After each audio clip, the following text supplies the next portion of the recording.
রাজনীতির মঞ্চে শক্ত অবস্থানে থাকা দীপুমণি এবার এক ভিন্ন পরিস্থিতির সম্মুখীন হলেন।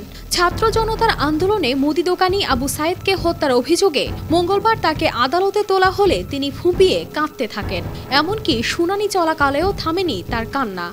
এদিকে দীপুমণির বিরুদ্ধে আনা অভিযোগটি গুরুতর হলেও আদালত তার প্রতি মানবিকতা দেখিয়েছেন।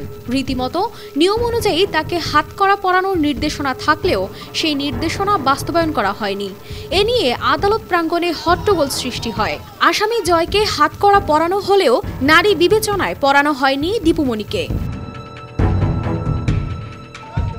আদালতে আসামি পক্ষের এক আইনজীবী তাদের রিমান্ড বাতিল ও জামিন চেয়ে আবেদন করেন। শুনানি শেষে আদালত সাবেক মন্ত্রীর 4 দিনের রিমান্ড মঞ্জুর করেন। পরে আদালত প্রাঙ্গণে হামলা হয় দীপুমণি এবং সাবেক যুব ও ক্রীড়া উপমন্ত্রী আরিফ খান জয়ের ওপর।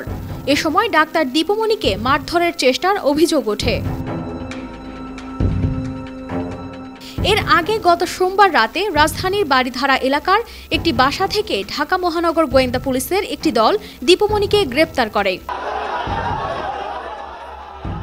কানিজ ফাতেমা শিমু, RTV।